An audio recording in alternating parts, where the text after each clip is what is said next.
إن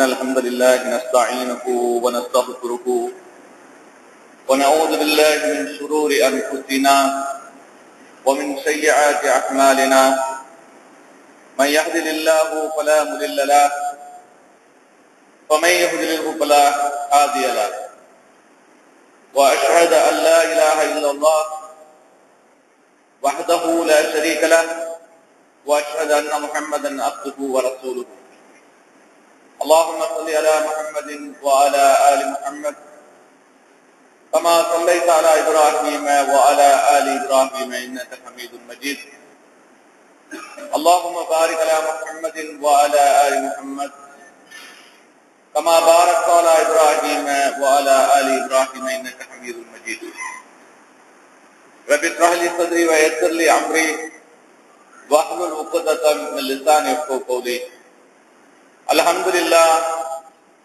புகழ் அனைத்தும் அல்லாஹ் ஒருவனுக்கு மட்டுமே சொந்தமானது. நாம் எல்லாம் அந்த ரஹ்மானிடமிருந்து வந்திருக்கின்றோம், அவனிடமே மீளக்கூடியவர்களாக இருக்கிறோம். சூரியன் உதயமாக கூடிய தினத்தில் சிறந்த தினமான ஜும்மா தினத்தில் ஒன்று கூடியிருக்கின்றோம். சொல்ல கருத்துக்களை கொண்டு நம்முடைய ஈமானை பலப்படுத்தும் பாக்கியத்தை அல்லாஹ் நமக்கு வழங்குவானாக. இன்றைய ஜும்மா உரையில் நாம் பார்க்க இருக்கின்ற தலைப்பு பெருமை வேண்டாம் என்கிற தலைப்பில் பார்க்க இருக்கிறோம். அல்லாஹ் ரப்பல் ஆலமீன் கூறுவதாக நபி முஹம்மது ஸல்லல்லாஹு அலைஹி வஸல்லம் அவர்கள் கூறுகிறார்கள். அல்லாஹ் கூறுகிறான், பெருமை எனது மேலாடை, கண்ணியம் எனது கீழாடை. இந்த இரண்டிலும் எவனாவது என்னிடம் போட்டி போட்டால் அவனை இழிவடைந்தவனாக நான் நரகத்தில் தள்ளுவேன், அவனை கேவலமாக்கி நான் நரகத்தில் தள்ளுவேன் என்று அல்லாஹ் கூறுவதாக நபி ஸல்லல்லாஹு அலைஹி வஸல்லம் அவர்கள் கூறுகிறார்கள். அப்போ பெருமை என்பது மகத்துவமிக்க, கண்ணியமிக்க, அதிகாரத்தில் இருக்கக்கூடிய அல்லாஹ் ஒருவனுக்கு மட்டும்தான் சொந்தமானது. அந்த பெருமை என்கிற தன்மையை அவனை தவிர வேறு யாரும் பெற முடியாது. அப்படி ஒருவர் பெருமை அடித்தால் அவர் நிச்சயமாக அல்லாஹுவால் இழிவாக்கப்பட்டு நரகத்தில் தள்ளப்படுவார். இப்னு மஸ்ஊத் ரலியல்லாஹு அன்ஹு அவங்க அறிவிக்கிறாங்க, நபி ஸல்லல்லாஹு அலைஹி வஸல்லம் அவர்கள் கூறுவதாக, உள்ளத்தில் ஒரு அணு அளவேனும் யாராவது பெருமை கொண்டு இருந்தால் அவர் நிச்சயமாக நரகத்தில் தான் தள்ளப்படுவார் என்று நபி ஸல்லல்லாஹு அலைஹி வஸல்லம் அவர்கள் கூறுகிறார்கள். ஒரு அணு அளவு, ஒரு அணுங்கிறது எந்த அளவுக்கு ரொம்ப நுட்பமான ஒரு புள்ளியாக இருக்கும், அந்த அளவு கூட உள்ளத்தில் பெருமை வைத்துக் கொள்ளக்கூடாது. அப்படி பெருமை வைத்துக் கொண்டவர் நரகத்தில் தள்ளப்படுவார் என்று நபி ஸல்லல்லாஹு அலைஹி வஸல்லம் அவர்கள் கூறுகிறார்கள். இது அது மட்டுமல்ல, இது திருமிதியில 1999வது ஹதீஸாக வருது. நபி ஸல்லல்லாஹு அலைஹி வஸல்லம் அவர்கள் கூறுகிறார்கள், தங்களுடைய ஆடையை யார் ஒருவர் கரண்டைக்கு கீழே அணிந்து கொண்டு செல்கிறாரோ, பெருமையோடு செல்கிறாரோ, இவரும் நரகத்தில் தள்ளப்படுவார். அப்போ பெருமை என்பது தன்னுடைய ஆடையில், சொல்லில், செயலில், செல்வத்தில், அதிகாரத்தில் எந்த நிலையில் வந்தாலும் சரியே, அது நிச்சயமாக அல்லாஹ்விடம் வெறுக்கத்தக்க ஒரு செயலாக இருக்கிறது. அல்லாஹ்விடம் அது போட்டி போடக்கூடியதாக இருக்கிறது. அல்லாஹ் தனக்கென வைத்துக் கொண்ட தன்மையை, அவனுக்கே உரித்தான அந்த தன்மையை வேறு யாருக்கும் விட்டுக் கொடுக்க மாட்டான். அல்லாஹ் ரப்பல் ஆலமீன் யார் யாரையெல்லாம் எதையெல்லாம் படைக்க வேண்டும் என்று நாடினானோ அவ்வளவையும் படைத்து முடிச்சிட்டு தான் ஆதம் அலைஹிஸ்ஸலாம் இறுதியாக படைத்தான். ஆதம் அலைஹிஸ்ஸலாம் அவர்களை படைத்து ஆதமுக்கு சிரம்பணியை சொல்லி அல்லாஹ் ரப்பல் ஆலமீன் மலக்குமார்களுக்கும் ஜின்களுக்கும் எல்லோருக்கும் கட்டளையிட்டார். ஆனால் ஜின் இனத்தை சேர்ந்த ஷைத்தான் சிரம்பணிய மறுத்தான், ஆதமுக்கு சிரம்பணிய மறுத்தான். காரணம் என்ன? அவன் அங்கே பெருமை கொண்டான். தன்னுடைய உள்ளத்தில் அவன் பெருமையை வைத்திருந்தான். அல்லாஹ் கேட்கிறான், நான் என் கையால் படைத்த ஆதமுக்கு திறம்பணிய சொல்லி கட்டளையிட்ட போது இபிலீசே நீ எதற்காக மறுத்தாய் என்று கேட்கும் போது அந்த இபிலீஸ் கூறுகிறான், கால அன ஹைரும் மின்ஹு, இந்த ஆதமை விட நான் மேலானவன், இந்த ஆதமை விட நான் மேலானவன், உயர்ந்தவன் என்று சொல்லிவிட்டு அதற்கு காரணத்தையும் கூறுகிறான். கலக்தனி மின்னார், இறைவா என்னை நீ நெருப்பிலிருந்து படைத்திருக்கிறாய், என்னை நீ நெருப்பிலிருந்து படைத்திருக்கிறாய். கலக்தஹு மின் தீன், அந்த ஆதமை நீ மண்ணில் இருந்து படைத்திருக்கிறாய். ஆகவே அவரை விட நான் உயர்ந்தவேன், அவரை விட நான் உயர்ந்தவன், நான் எப்படி அவருக்கு திறம்பணிவேன் என்று அல்லாஹ்விடம் தர்க்கம் செய்தான். அப்போ முதல்ல உள்ளத்தில் பெருமையை வைத்துக் கொண்டு இழிவடைந்தவனாக, அல்லாஹ்வுடைய சாபத்துக்கு ஆளானவனாக, அல்லாஹ்வுடைய கோபத்துக்கு ஆளானவனாக, அல்லாஹ்விடமிருந்து விரட்டி அடிக்கப்பட்டவன் சைத்தான். அந்த சைத்தானிடம் இருக்கக்கூடிய அந்த தன்மை நம்மிடம் வந்துவிடக் கூடாது. அவன் அல்லாஹ்விடம் பணியவில்லை, அதற்காக பாவ மன்னிப்பு தேடவில்லை, அவன் ஆணவம் கொண்டான். அதனால் அவனுக்கு அல்லாஹ் அவகாசம் கொடுத்து விரட்டி எடுத்து விட்டான். அதே கூட்டத்தில், அந்த சைத்தானுடைய கூட்டத்தில் நம்மை இணைப்பதற்காக சைத்தான் இரவும் பகலும் வேலை செய்து கொண்டிருக்கிறான். அப்போ அந்த பெருமை என்கிற தன்மையில் நாம் உள்ளே நுழைந்து விடக்கூடாது. அப்படி நுழைந்து விட்டால், அப்படிப்பட்ட தன்மையை நமக்குள் கொண்டு வந்து விட்டால், அதனால் நிச்சயமாக நாம் நஷ்டமடைந்தவர்களாக ஆகிவிடுவோம். நபி முஹம்மது ஸல்லல்லாஹு அலைஹி வஸல்லம் அவர்கள் கூறுகிறார்கள், அதாவது ஒரு மனிதர் கேட்கிறார், அல்லாஹ்வுடைய தூதரே, நீங்கள் கரண்டைக்கு கீழே ஆடை அணிவது நீங்கள் பெருமை என்று சொல்லுகிறீர்கள், எங்களுடைய ஆடை அழகாக இருக்க வேண்டும் என்று விரும்பி நாங்கள் நல்ல ஆடைகளை அணிகிறோம், புதிய புதிய ஆடைகளை அணிகிறோம், நல்ல செருப்புகளை வாங்கி அணிகிறோம், இது பெருமையில் வருமா? கரண்டைக்கு கீழே அணிகிறது பெருமை என்று சொல்றீங்க, அதை நாங்கள் தவிர்த்துக் கொள்கிறோம். ஆனால் எங்களுடைய ஆடை ரொம்ப அழகாக இருக்க வேண்டும் என்று விரும்பி நல்ல ஆடைகளை அணிகிறோம், புதிதான செருப்புகளை அணிகிறோம், இது பெருமையில் சேருமா என்று கேட்டபோது நபி ஸல்லல்லாஹு அலைஹி வஸல்லம் அவர்கள் கூறினார்கள், அல்லாஹ் அழகானவன், அழகாக இருப்பதை விரும்புகிறான். பெருமை என்பது எதில் தெரியுமா? சத்தியத்தை மறுப்பதும் மற்றவர்களை இழிவாக கருதுவதும் தான் பெருமையில் அடங்கும் என்று நபி ஸல்லல்லாஹு அலைஹி வஸல்லம் சொல்றார். உண்மையை மறுப்பது,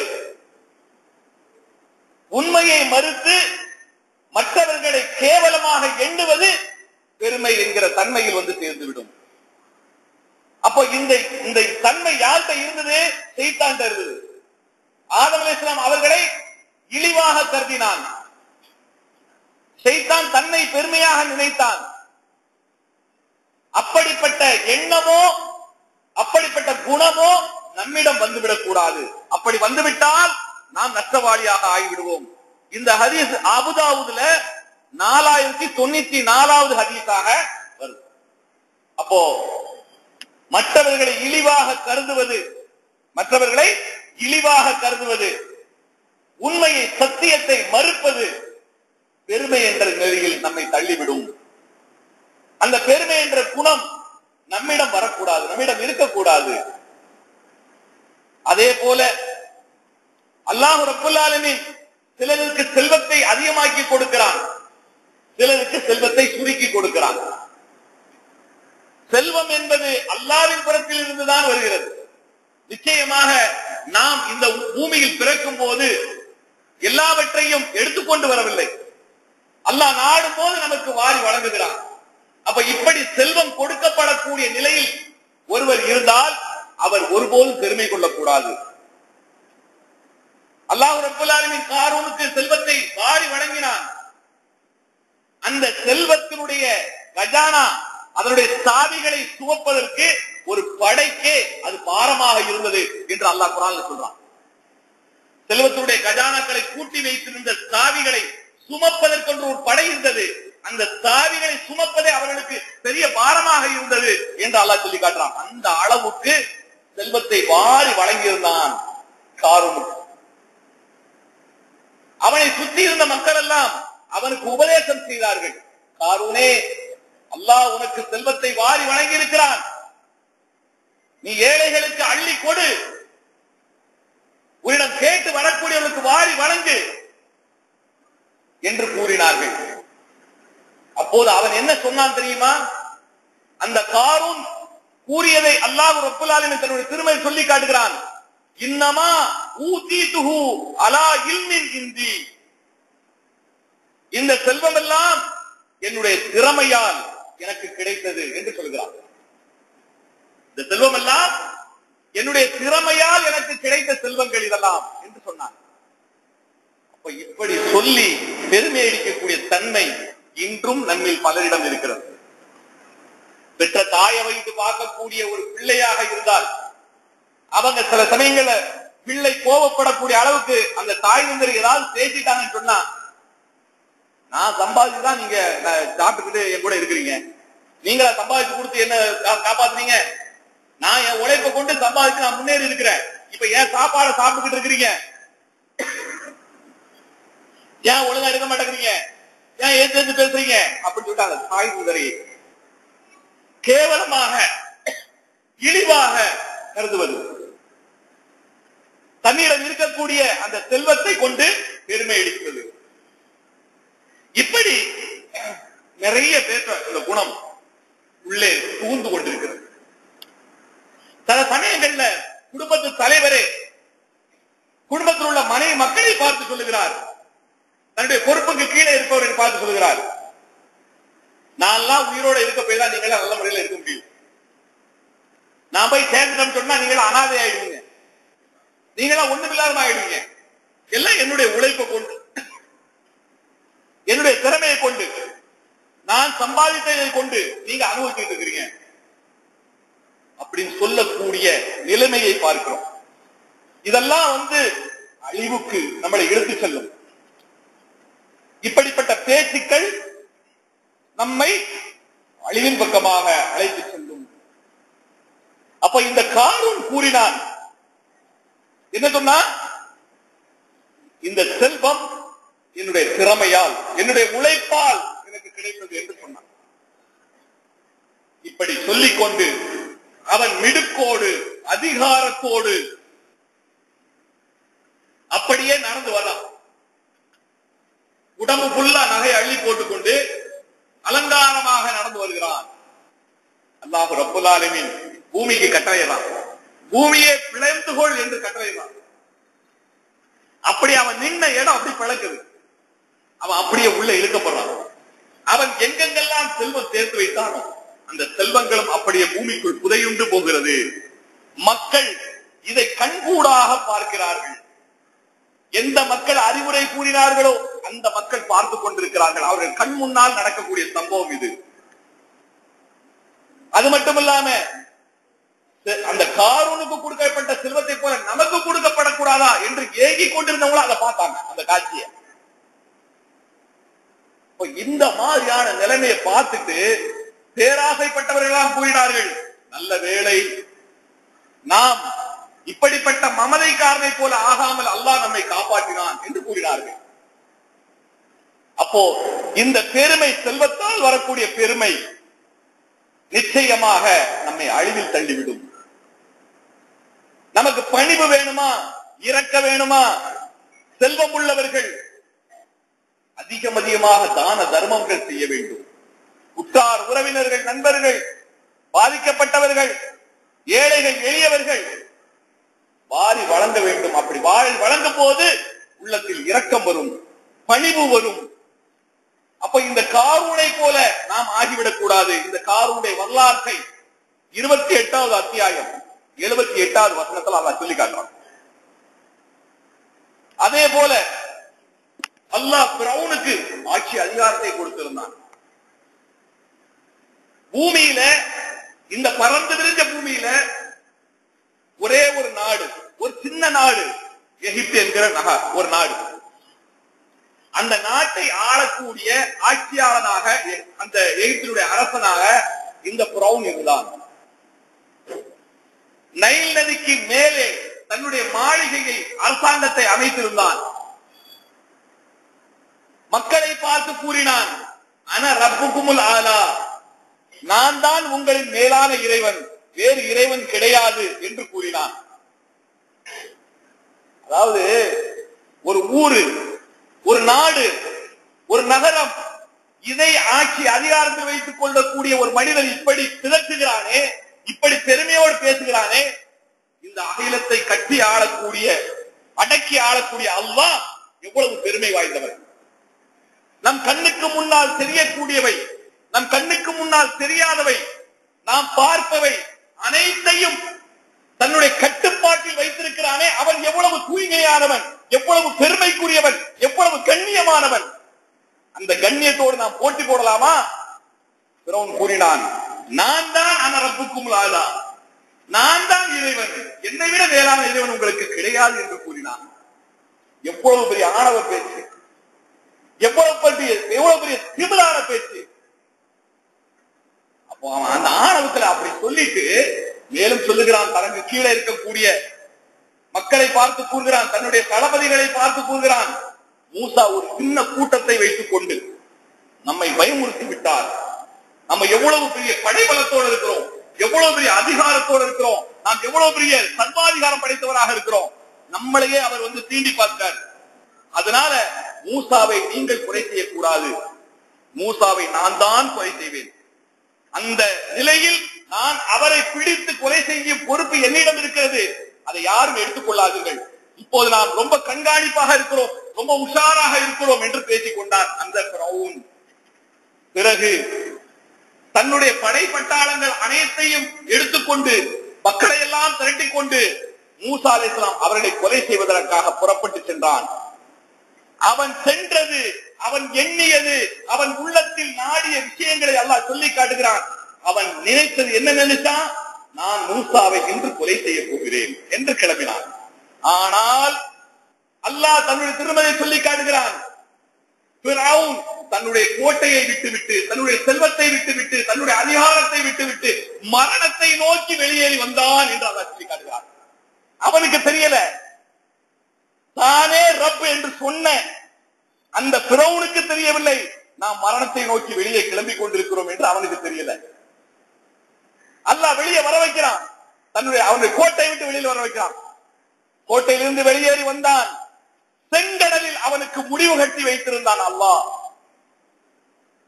மூசா அலைஹிஸ்ஸலாம் அவர்களை கடக்க வச்சு கடலுக்கு கரைக்கு வந்ததுக்கு அப்புறம் ஃபிரௌன் தன்னுடைய படையோடு நடுக்கிறதுக்கு வரும்படியாக அல்லாஹ் செய்தான். பிறகு அல்லாஹ் கட்டளையிட்டான், கடலை மூடிக்கொள்ளு. பெருமை அடிக்கக்கூடிய, ஆணவம் பேசக்கூடிய, அதிகாரத்தில் இருந்து கொண்டு திமிராக நடக்கக்கூடிய ஒவ்வொருவருக்கும் இதுதான் முடிவு என்று இன்று வரை அல்லாஹ் பாடமாக வைத்து விட்டான் அவருடைய உடலை. உலக மக்களே பாருங்கள், தன்னை ரப் என்று சொன்ன ஒரு அநியாயக்காரனுடைய முடிவு எப்படிப்பட்டதாக இருக்கிறது. பாடம் படியுங்கள், பெருமை அடிக்காதீர்கள், ஆணவம் பேசாதீர்கள் என்பதாக அல்லாஹ் ரப்புல் ஆலமீன் ஃபிரௌனை இந்த உலகத்துக்கு ஒரு அத்தாட்சியாக வைத்து பாடம் நடத்தி கொண்டிருக்கிறான் உலக மக்களுக்கு. இந்த பெருமை வரக்கூடாது, இந்த ஆணவம் வரக்கூடாது. நம்முடைய உள்ளத்தில் பெருமை வந்துவிட்டால், ஆணவம் வந்துவிட்டால் அல்லாஹ்வுடைய கோபம் நம் மீது இறங்கிக் கொண்டிருக்கிறது என்ற அர்த்தம். அதை நாம் புரிஞ்சுக்கிடணும். அல்லாஹ்வுடைய கோபம் நம் மீது இறங்கிக் கொண்டிருக்கிறது என்பதை நாம் தெரிந்து கொள்ள வேண்டும். அப்ப இந்த பெருமையில் இருந்து நம்மை பாதுகாத்துக் கொள்ள வேண்டும், இந்த ஆணவத்தில் இருந்து நம்மை பாதுகாத்துக் கொள்ள வேண்டும். இந்த நிலையில் நாம் எப்போதும் பணிவோடு வாழக்கூடிய மக்களாக இருப்போமானால் நிச்சயமாக அல்லாஹ் ரப்புல் ஆலமீன் நம்மை உயர்ந்த நிலைக்கு, கண்ணியமான நிலைக்கு உயர்த்துவான். நபி ஸல்லல்லாஹு அலைஹி வஸல்லம் அவர்கள் கூறுகிறார்கள், நரகமும் சொர்க்கமும் பேசிக்கொண்டதாம். நரகமும் சொர்க்கமும் பேசிக்கொண்டதாம். நரகம் கூறியதாம் சொர்க்கத்தை பார்த்து, என்னிடம் யார் யாரெல்லாம் உள்ளே நுழைக்கப்படுவார்கள் தெரியுமா? பெருமை அடிக்கக்கூடியவர்களும் அக்கிரமக்காரர்களும் எனக்குள் வருவார்கள் என்று நரகம் கூறியது. பெருமை அடிக்கக்கூடியவர்களும் அக்கிரமக்காரர்களும் எனக்குள் வருவார்கள் என்று நரகம் கூறியது. சொர்க்கம் கூறியது என்னிடம் ஏழைகளும் எளிமையான மக்களும் பணிவோடு இருக்கக்கூடிய மக்கள் என்னிடம் வருவார்கள் என்று சொர்க்கம் கூறியது. அப்ப சொர்க்கவாசியாக ஒரு மனிதன் ஆக வேண்டும் என்றால் அவன் பணிவுடையவனாக நடக்க வேண்டும். செல்வத்தின் மீது பேராசை கொண்டவனாக இருக்கக்கூடாது. இந்த செய்தி முஸ்லிம்ல 5469வது ஹதீஸாக வருது. அப்ப நம்முடைய உள்ளத்தில் பெருமை என்றென்றும் இல்லாத நிலையில் நாம் வாழ வேண்டும். அல்லாஹ்விடம் அதற்காக துஆ செய்யணும். பெருமை பகட்டை விட்டும் அல்லாஹ்விடம் பாதுகாப்பு தேட வேண்டும். ரியா என்கிற மறைவான இணை வைத்தல் கூட நம்முடைய உள்ளத்தில் வரக்கூடாது. முகஸ்துதிக்காக அடுத்தவர் பாராட்ட வேண்டும் என்பதற்காக நம்முடைய வணக்க வழிபாடு அமைந்து விடக்கூடாது. நம்முடைய கல்வி அமைந்து விடக்கூடாது. நம்முடைய செல்வம் அமைந்து விடக்கூடாது. ஒருத்தர் வணக்கசாலியாக வந்திருக்கிறாரு, தொழுது கொண்டிருக்கிறாரு, தன்னுடைய சொந்தக்காரரோ அல்லது தன்னுடைய நண்பரோ அருகில் உட்கார்ந்து இருக்கிறாரு. அவர் பார்க்கணும், நான் சரியான இபாதத்து உள்ளவன், நான் சரியான முறையில் அழகாக வணங்கக்கூடியவன் என்பதை அவர் பார்க்க வேண்டும் என்பதற்காக தன்னுடைய தொழுகையை அலங்காரமாக்கி கொண்டு இன்னும் அதை மெருகேற்றி கொண்டு அவர் ரொம்ப பவியமான முறையில் தொழுவதாக நடித்தால் நிச்சயமாக அந்த தொழுகை அல்லாஹ்விடம் ஏற்கப்படாது. அவர் கொண்ட அந்த பெருமையின் காரணமாக அடுத்தவர் பாராட்ட வேண்டும் என்று நினைத்து செய்ததன் காரணமாக அவருடைய தொழுகை அவருடைய முகத்திலே தூக்கி எறியப்படும். இன்னைக்கு பாருங்க, ஒருத்தருக்கு செல்வம் வந்தாலும் சரி அல்லது அவர் ஒரு பேச்சாளராக இருந்தாலும் சரி அல்லது ஒரு அரசியல்வாதியாக இருந்தாலும் சரி, தன்னை சுட்டி புகழ்பாடிகள் சால்ரா தட்டக்கூடியவங்களை பக்கத்திலே வச்சிருப்பாங்க. இவரை பத்தி பெருமையா பேசினா அவங்களுக்கு ரொம்ப சந்தோஷமா இருக்கும். நபி ஸல்லல்லாஹு அலைஹி வஸல்லம் கூறினார்கள், ஒரு மனிதரை பார்த்து இன்னொரு மனிதர் புகழ்ந்து பேசினால் அவர் அந்த புகழ்ந்து பேசக்கூடிய நபரின் மூஞ்சியில் மண்ணை அள்ளி வீசட்டும் என்று நபி ஸல்லல்லாஹு அலைஹி வஸல்லம் சொன்னாங்க. ஏனென்றால் பணிவாக இருக்கக்கூடிய ஒரு மனிதனை பெருமையாக பேசி அழிவின் பெருமை என்ற அழிவின் மூலமாக நாசப்படுத்தி நரகத்தில் தள்ளக்கூடிய மனிதனாக அவன் மாறிவிடுகிறான். ஒருத்தர் முகஸ்துதிக்காக புகழ்ந்து பேசி பேசி அந்த நபரை நரகத்துக்கு இழுத்து சென்று விடுகிறான். ஆகவே ஒருவருக்கு முன்னால் இன்னொருவர் புகழ்ந்து பேசாதீர்கள் என்று நபி ஸல்லல்லாஹு அலைஹி வஸல்லம் அவர்கள் கூறினார்கள். புகாரில 6499வது ஹதீஸாக இது வருது. செல்வம் இருக்கிறவன் தான் பெருமை அடிப்பான் அப்படிங்கிறது கிடையாது. ஒரு ஏழை கூட பெருமை அடிப்பான். வாடகை வீட்டுல இருந்துகிட்டு சொந்த வீடு அப்படின்னு சொல்லி பெருமை அடிக்கிறவன் உண்டு. கார்ல டிரைவரா இருந்துகிட்டு சொந்த கார்னு சொல்லி பெருமை அடிக்கிறவன் உண்டு. நபி ஸல்லல்லாஹு அலைஹி வஸல்லம் அவர்கள் கூறுகிறார்கள், நாளை மறுமையில் 3 நபர்களிடம் அல்லாஹ் பேச மாட்டான், அவர்களை பரிசுத்தப்படுத்த மாட்டான், அவர்களுக்கு இழிவு தரக்கூடிய நரகம் காத்துக் கொண்டிருக்கிறது. அந்த 3 நபர் யார் யாரு? விபச்சாரம் செய்யக்கூடிய கிழவன், வயதானதுக்கு பிறகும் திருந்தாத மனிதன். இவனை அல்லாஹ் நாளை மறுமையில் பார்க்கவும் மாட்டான், அவனை தூய்மைப்படுத்தவும் மாட்டான், அவனுக்கு நரகம்தான்.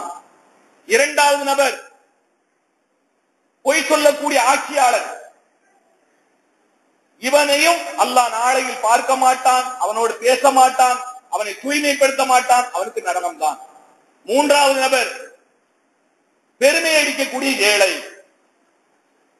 ஒண்ணுமே இல்லாத நிலையில் இருந்து கொண்டு பெரிய பணக்கார ரேஞ்சுக்கு பேசக்கூடிய சில நபர்களை பார்க்கலாம். அலங்காரமான வார்த்தைகளை கொண்டு பெருமை அடிக்கக்கூடியவங்களை பார்க்கலாம். அப்ப இப்படிப்பட்ட நபர்கள் யார் யாரெல்லாம் இப்படி பெருமை அடிக்கிறார்களோ, ஒரு ஏழையாக இருக்கக்கூடியவன் செல்வந்தனை போல நடிக்கிறானோ, பெருமை அடிக்கிறானோ, இவனை அல்லாஹ் நாளை மறுமையில் அல்லாஹ் பார்க்க மாட்டான், அவனை தூய்மைப்படுத்த மாட்டான், அவனுக்கு இழிவு தரக்கூடிய நரகம் காத்திருக்கிறது என்று நபி ஸல்லல்லாஹு அலைஹி வஸல்லம் சொல்றாங்க. இது முஸ்லிம்ல 172வது ஹதீஸாக வருது. அப்ப இப்படிப்பட்ட ஒரு செல்வந்தனாக இருந்து பெருமை அடிக்க கூடாது, ஒரு ஏழையாக இருந்து பெருமை அடிக்க கூடாது. கல்வி கற்றுக்கொண்டு அந்த கல்வியை கொண்டு பெருமை அடிக்கக்கூடியவராக நாம் ஆகிவிடக் கூடாது. அப்போ எல்லா நிலையிலும் இந்த பெருமை என்பது நம்முடைய உள்ளத்தில் வராமல் நம்மை நாம் பாதுகாத்துக் கொள்ள வேண்டும். அப்படி பெருமை வந்துவிட்டால் யார் பெருமை அடிக்கிறார்களோ அவர்களுக்கு அல்லாஹ்வுடைய அன்பு கிடைக்காது. அல்லாஹ்வுடைய அன்பு நிச்சயமாக கிடைக்காது.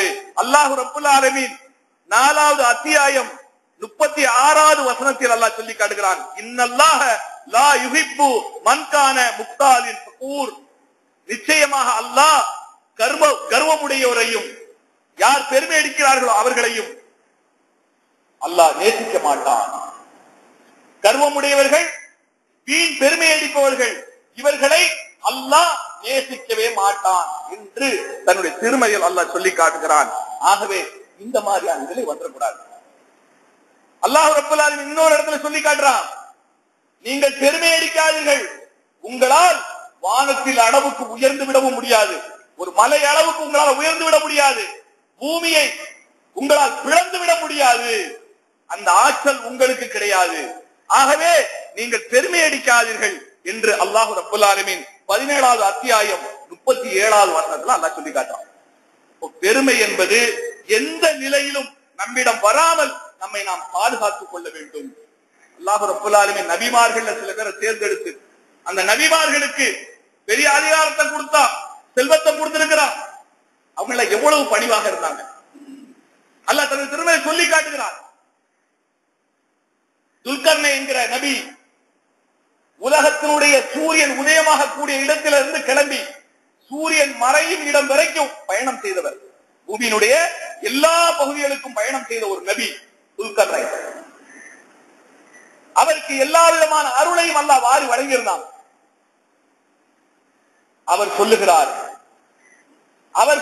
இந்த துல்கர்னை அலைஹிஸ்ஸலாம் அவர்கள் சொல்லுகிறார்கள், ஹாதா ரஹ்மத்தும் மின் ரப்பி, நிச்சயமாக இது என்னுடைய இறைவனிடமிருந்து கொடுக்கப்பட்ட ஒரு கிருபையாகும். எனக்கு கொடுக்கப்பட்ட இந்த அருள் எல்லாம் அல்லாஹ்விடமிருந்து கொடுக்கப்பட்ட ஒரு கிருபையாகும் என்று கூறுகிறார். அப்ப எந்த நிலையில் நாம் வாழ்ந்தாலும் ஒருபோதும் இந்த பெருமை என்கிற நிலை வந்துடக்கூடாது. இந்த துல்கர்னை அலைஹிஸ்ஸலாம் அவர்களை பற்றிய சம்பவம் 18வது அத்தியாயம் 98வது வசனத்துல வருது. சுலைமான் அலைஹிஸ்ஸலாம் அவர்கள் அல்லாஹ்விடம் கேட்டார்கள், யா அல்லாஹ், இதுவரைக்கும் யாருக்குமே கொடுக்காத அரசாங்கத்தை எனக்கு கொடு, எனக்கு பிறகு யாருக்கும் அது மாதிரியான ஒரு அதிகாரத்தை கொடுக்கிறாத அப்படின்னு துஆ செய்தாங்க. அல்லாஹ் ஜின்களை ஷைத்தானை வசப்படுத்தி கொடுத்தான். மலைகள் அவர்களோட பேசும், பறவைகள், சின்ன சின்ன உயிரினங்கள், எறும்பு பேசக்கூடிய பாசைகளை புரிந்து அதற்கு பதில் கொடுக்கக்கூடியவர்களாக இந்த சுலைமான் இருந்தாங்க. இன்னும் காற்றை எல்லாம் வசப்படுத்தி கொடுத்தான். காற்று அவர்களை தூக்கி கொண்டு செல்லும் அவர்கள் விரும்பிய இடத்துக்கு. இப்படி எல்லா விதமான அருட்கொடைகளும் வழங்கப்பட்டது இந்த சுலைமான் அவங்களுக்கு. இவ்வளவு அருட்கொடைகளை பெற்றுக்கொண்ட இந்த சுலைமான் எப்படிப்பட்டவங்களாக இருந்தாங்க? ஹாதா மின் பலிலி ரப்பி, இது என் இறைவன் எனக்கு தந்த அருட்கொடைகள் என்று கூறினார். இவையெல்லாம் என்னுடைய இறைவனிடமிருந்து கிடைத்த அருட்கொடைகள் என்று கூறினார் என்று 27வது அத்தியாயம் 40வது வசனத்துல அல்லாஹ் சொல்லி காட்டுவார்.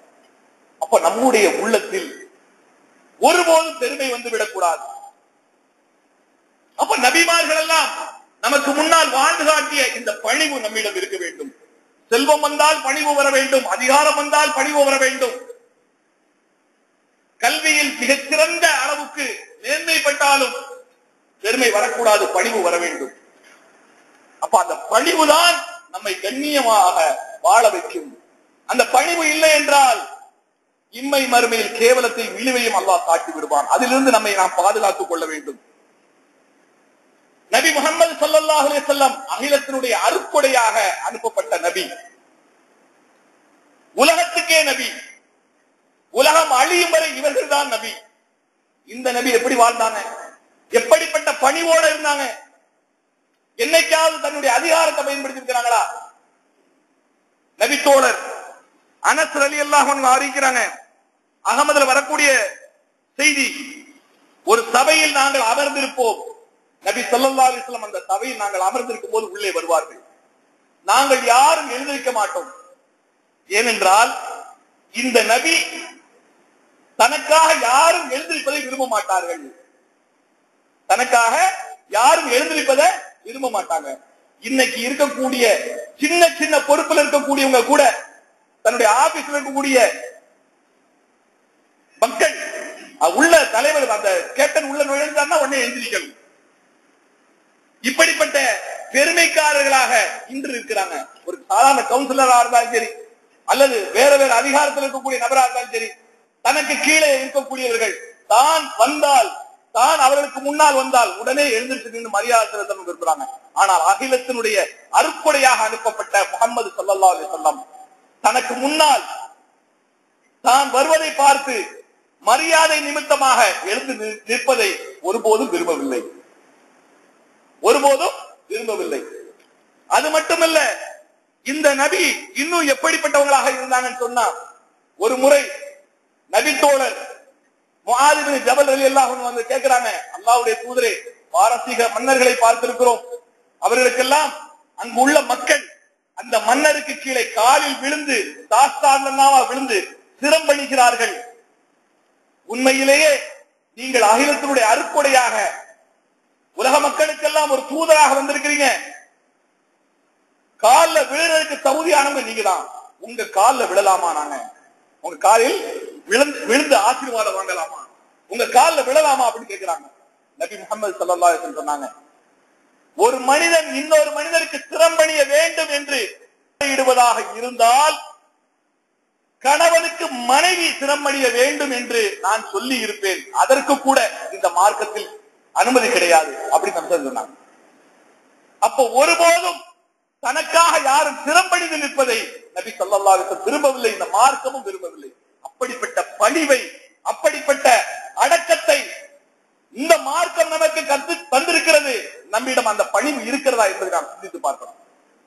உமர் ரலியல்லாஹு அன்ஹு அவங்க ஒரு முறை என்ன செய்யறாங்கன்னு சொன்னா, உலகத்துடைய முக்கால் பகுதி இவங்க கண்ட்ரோல்ல இருக்கு.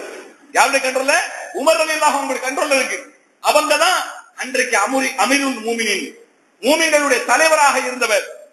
எல்லா நாடு நகரங்களுக்கும் ஆளுநர்களை நியமித்து இவர் ஆட்சியில் அமர்ந்திருக்கிறார்.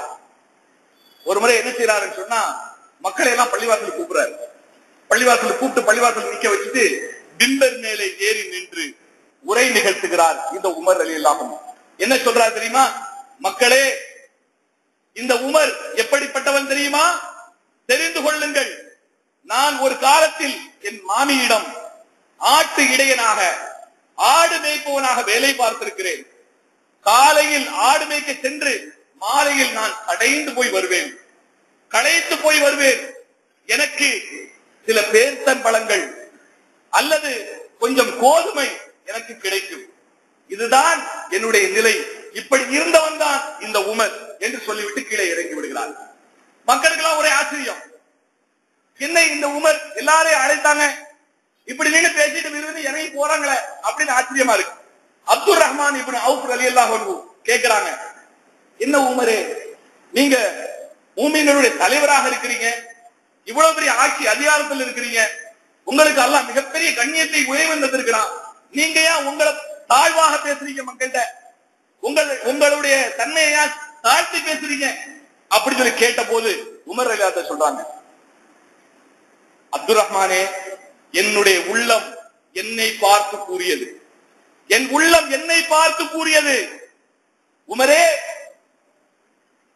நீதான் இந்த நம்பிக்கையாளர்களுக்கெல்லாம் தலைவராக இருக்கிறாய், ஆட்சி அதிகாரம் எல்லாம் உன்னிடம் இருக்கிறது, உன்னை விட உயர்ந்தவர் யார் இருக்கிறார் என்று என்னுடைய உள்ளம் என்னை பார்த்து கூறியது. எனக்கு பிடிக்கவில்லை. என் மனதுக்கு, என் உள்ளத்துக்கு நான் பாடம் நடத்துவதற்காக நான் இப்படி ஏறி நின்று பேசினேன் என்று கூறினார். தன்னுடைய உள்ளத்தில் ஏற்பட்ட பெருமையை எப்படி அவர்கள் சவுக்கால் அடித்து அடக்கி வைத்தார்கள். இதுதான் நபி ஸல்லல்லாஹு அலைஹி வஸல்லம் கற்றுக் கொடுத்த பாடம். இப்படித்தான் சஹாபாக்கள் உருவாக்கப்பட்டார்கள். அதனால்தான் இந்த உலகத்தையே கட்டி ஆழ்ந்தார்கள். பெருமை இல்லாமல், பகட்டு இல்லாமல் இன்றும் இந்த மார்க்கம் பிரகாசமாக சொலித்துக் கொண்டிருப்பது நம்முடைய காரியங்களை கொண்டில்லை, சஹாபாக்கள் செய்த அந்த அற்புதமான வழிகாட்டுதல், நபி ஸல்லல்லாஹு அலைஹி வஸல்லம் அவரிடமிருந்து கற்றுக்கொண்ட அந்த நபித்தோழர்கள் நடந்த விதம் இந்த உலகத்தின் மக்களை எல்லாம் இஸ்லாத்தின் திருப்பிக் கொண்டே இருக்கிறது. வரலாறுகளை புரட்டுகிறார்கள், படிக்கிறார்கள், கண்ணீர் விட்டு அழுகிறார்கள். இப்படிப்பட்ட மனிதர்களை, மாமனிதர்களை உலகம் இனிமேல் பார்க்க போவதில்லை என்று இருந்தாலும் நாம் அவர்களுடன் இணைந்து கொள்வோம் என்று வருகிறார்கள். ஆனால் நாம் எப்படிப்பட்டவர்களாக இருக்கிறோம்? சிந்திக்கணுமா வேண்டாமா? நம்முடைய தன்மைகளை மாற்றிக்கொள்ள வேண்டும், நம்முடைய செயல்களை சீர்படுத்திக் கொள்ள வேண்டும். அந்த நபித்தோழர்கள் எப்படி பணிவோடு வாழ்ந்தார்களோ அந்த பணிவு நம்மிடம் வர வேண்டும். இப்னு மஸ்ஊத் ரலியல்லாஹு அன்ஹு சொல்றாங்க, இன்னைக்கு பாருங்க, ஒரு இயக்கமா ஆரம்பிச்சு பல இயக்கங்களா மாறி ஒருவருக்கு ஒரு காது தூக்கிட்டு இருக்கக்கூடிய நிலைமை எதனால வருது? இந்த பெருமையால தான். இந்த பொறாமை என்ற குணத்தினால், பெருமை என்ற ஆணவத்தால் ஒருவருக்கு ஒரு சிதைஞ்சு கொண்டே போயிட்டு இருக்கிறாங்க. ஒருவருக்கு ஒருவர் மூஞ்சி கொடுத்து பார்க்கறது இல்ல, பேசுறது இல்ல, சலாம் சொல்றது இல்ல, ஒருவரை ஒருவர் எதிரியாக பார்க்கக்கூடிய நிலை இன்று வர்றது காரணம் என்ன? உள்ளத்தில் வரக்கூடிய பெருமை, பொறாமை, இந்த வஞ்சகமான எண்ணங்கள் நம்முடைய உள்ளத்தில் வந்துவிட்டால் நாம் ஒரு முஸ்லீமாகவே வாழ முடியாது, முனாஃபிகா மாறிடுவோம். அல்லாஹ் நம்மை பாதுகாக்க வேண்டும். நம்முடைய எண்ணங்களை, சிந்தனையை சீர் செய்ய வேண்டும். அந்த கல்விமான்களாக வாழ்ந்த நபித்தோழர்கள் எப்படி வாழ்ந்தாங்க? இப்னு மஸ்ஊத் ரலியல்லாஹு அன்ஹு சொல்றாங்க, நபித்தோழர்கள் தான் இந்த சமுதாயத்திலேயே மிகச் சிறந்த மக்களாக உள்ளார்கள், மிகச் சிறந்த இறையச்சம் உடையவர்களும் அவர்கள் தான் என்று கூறிவிட்டு, அவர்கள் எப்படிப்பட்டவர்கள் தெரியுமா? நபியை நேரடியாக பார்த்து அவர்களிடம் பாடம் பெற்றவர்கள், குர்ஆன் வஹி நேரடியாக இறங்குவதை பார்த்து தன்னை வளர்த்துக் கொண்டவர்கள். ஆனால் ஒருபோதும் பெருமை எடுத்தவர்கள் அல்ல, ஒருபோதும் அவர்கள் பெருமை எடுத்தவர்கள் அல்ல. ஆனால் இன்னைக்கு ஒரு 4 விஷயம் தெரிஞ்சிட்டாலே கையில பிடிக்க முடியல, தனக்கு எல்லாம் தெரிந்தது போல தன்னை காட்டிக் கொள்ளக்கூடிய மனிதர்களாக நாம் மாறிக்கொண்டிருக்கிறோம். அல்லாஹ் நம்முடைய உள்ளத்தை சீர்படுத்துவானாக, நம்முடைய எண்ணத்தை நல்ல எண்ணமாக மாற்றி பெருமை இல்லாத, பொறாமை இல்லாத, வஞ்சகம் இல்லாத நல்ல குண மக்களாக நம்மை அல்லாஹ் ஆக்கி அருள் புரிவானாக.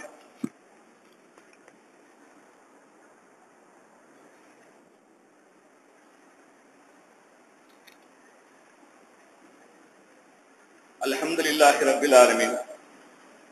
அல்லாஹும்ம ஸல்லி அலா முஹம்மதின் வ அலா ஆலி முஹம்மத். சூரியன் உதயமாகக்கூடிய தினத்தில், சிறந்த தினமான ஜும்மா தினத்தில் ஒன்று கூடியிருக்கின்றோம். நாம் இன்றைய ஜும்மாவுடைய பார்த்து வருகின்ற தலைப்பு பெருமை வேண்டாம் என்கிற தலைப்பில் நாம் பார்த்து வருகிறோம். அல்லாஹ் ரப்பல் ஆலமீன் இந்த மார்க்கத்தை நமக்கு கொடுத்து மிகச்சிறந்த கண்ணியமான நிலையில் நம்மளை வச்சிருக்கிறான். நம்முடைய உள்ளத்துல பெருமை வந்துச்சுன்னு சொன்னா நிச்சயமாக அல்லாஹ்வுடைய அன்பு நமக்கு கிடைக்காது. அல்லாஹ்வுடைய வெறுப்பு நம்மிடம் இறங்க ஆரம்பித்து விட்டால் இந்த உலகத்துல நாம் நல்ல நிலைமையில வாழவே முடியாது. பெருமை என்கிற குணத்தை கொண்டு இந்த உலகத்திலும் இழிவாக்கப்பட்டு மறுமையில் இழிவான நிலையில் நரகத்தில் தள்ளப்படக்கூடிய நிலை நமக்கு வந்துவிடக் கூடாது. யாருக்கு அந்த அல்லாஹ் சொர்க்கத்தை வைத்திருக்கிறான் என்றால், அல்லாஹ் தன்னுடைய திருமலை சொல்லி காட்டுகிறான். 28வது அத்தியாயம் 83வது வசனம், தில்க தாருல் ஆகிரத்து நஜஅலுஹா லில்லதீன லா யுரீதுன உலுவன் ஃபில் அர்லி வலா ஃபஸாதா வல் ஆகிபத்து லில் முத்தகீன். அந்த மறுமை வீட்டை பூமியில் தங்களை பெருமைப்படுத்திக் கொள்ளவும் குழப்பத்தை உண்டாக்கவும் விரும்பாதவர்கள் யாரோ அவர்களுக்காகத்தான் அந்த சொர்க்கத்தை நாம் தயார் செய்து வைத்திருக்கிறோம். யார் பெருமை அடிப்பதற்காகவும் அதே போல பூமியில் குழப்பத்தை உண்டாக்குவதற்கும் விரும்பாமல் இருக்கிறார்களோ, பெருமை அடிக்கவும் விரும்ப மாட்டாங்க, பூமியில குழப்பத்தை உண்டாக்கவும் விரும்ப மாட்டாங்க, இப்படிப்பட்ட நபர்கள் யாரோ அவர்களுக்காகத்தான் அந்த மறுமை வீட்டை, அந்த சொர்க்கத்தை நாம் தயார் செய்து வைத்திருக்கிறோம். அவர்கள் யார் தெரியுமா? அந்த பெருமை அடிக்காதவர்கள், அந்த பெருமை அடிக்காதவர்கள், குழப்பம் விளைவிக்காதவர்கள் யார் தெரியுமா? இறையச்சம் உடையவர்கள் என்று அல்லாஹ் சொல்லி காட்டுகிறார். யாருக்கு இறையச்சம் இருக்கிறதோ, யார் பயபக்தியாளர்களாக இருக்கிறார்களோ அவர்கள் தான் பெருமை அடிக்க மாட்டார்கள், அவர்கள் தான் பூமியில் குழப்பத்தை உண்டாக்க மாட்டார்கள். இவர்களுக்கு தான் சொர்க்கம் என்று அல்லாஹ் சொல்லி காட்டுறார். அப்போ தக்குவாவை நாம் உள்ளத்தில் நிரப்பமாக வைத்துக் கொண்டால், அல்லாஹ்வை எந்நேரமும் பயந்து கொண்டிருந்தால் நிச்சயமாக பெருமை என்கிற குணம் நம்முடைய உள்ளத்தை விட்டு தூக்கி எறியப்பட்டதாக ஆகிவிடும். பூமியில் பணிவான மனிதர்களாக நாம் மாறிவிடலாம். அல்லாஹ் ரப்பல் ஆலமீன் அப்படிப்பட்ட நற்குணம் படைத்தவர்களாக நம்மை அல்லாஹ் ஆக்கி அருள் புரிவானாக. வாஹிர் தவனா அல்ஹம்துலில்லாஹி ரப்பில் ஆலமீன்.